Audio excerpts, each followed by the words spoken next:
There are reports that there is no evidence of a direct link between Baghdad and some of these terrorist organizations. There are known knowns. There are things we know we know.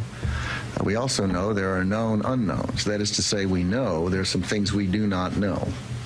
But there are also unknown unknowns. The ones we don't know, we don't know. Excuse me, but is this an unknown unknown?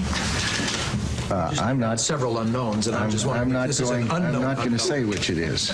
I don't know. A proof is a proof. What kind of a proof? It's a proof. A proof is a proof, and when you have a good proof, it's because it's proof. It does not detract from national sovereignty.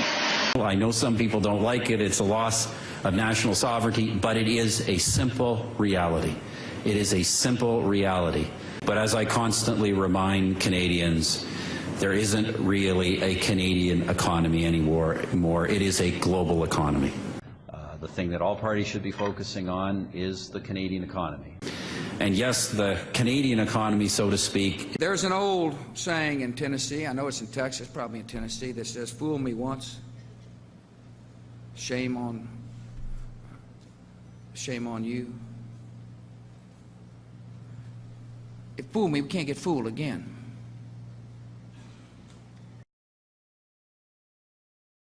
Well, this is a island that at its widest level is, what, 12 miles from shore to shore, and at its smallest level, or smallest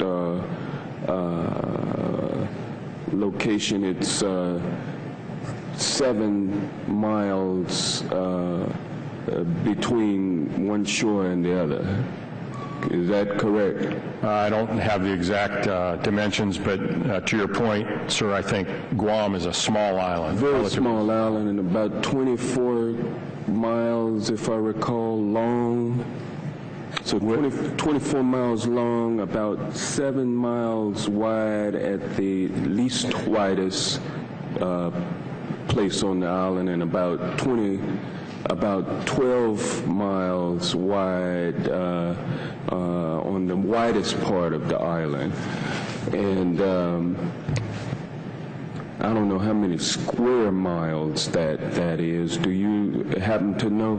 I don't have that figure with me, sir. I can certainly supply it to you if you'd like. Yeah, my fear is that the whole island will become so overly populated that it will tip over and capsize. My fear is that the whole island will become so overly populated that it will tip over and capsize. And I will tell you, it's 3 agencies of government when I get there that are gone.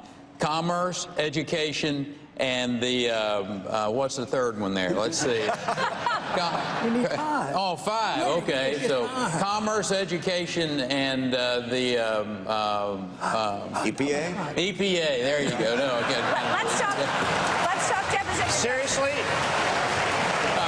Is EPA the one you were talking about? Or? No, sir. No, sir. We were talking about the agencies of government. EPA needs to be rebuilt. There's no doubt about that. But you can't name the third one? The third agency of government, yeah. I would do away with the education, the commerce, and let's see. I can't. The third one I can't. Sorry. Oops. Is there anybody that's tired of paying $4 $4 a gallon for gasoline? Is there anybody that's sick and tired of it? We should be able to deliver bottled hot water to dehydrated babies. I will veto every single bill.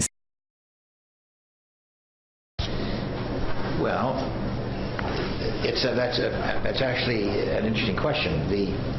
First of all, money is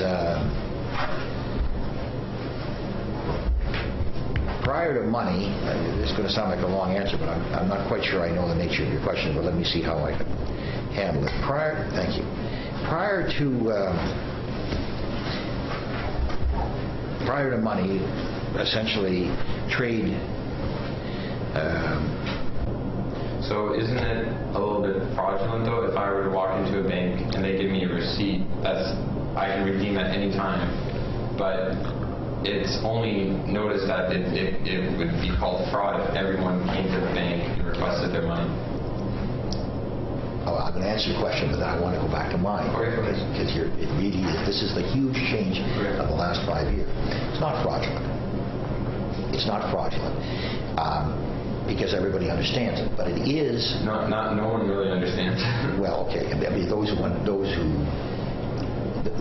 know about it, knew about it, so it was not fraudulent. I talked to the teachers and MPs, even the MPPs, and they had no idea that there was only $4 billion in the vaults, but over $1 trillion was lent out.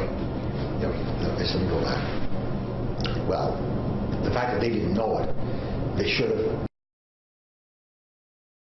I would immediately call the President of Mexico, the President of Canada, to try to amend NAFTA, because I think that we can get labor agreements in that agreement right now. President of Canada, President of Canada, President of Canada, President of Canada, President of Canada. Why did you start running for president? Did you say what's your name again? Natalia. Natalia, that's a pretty name. Why did I start running for president?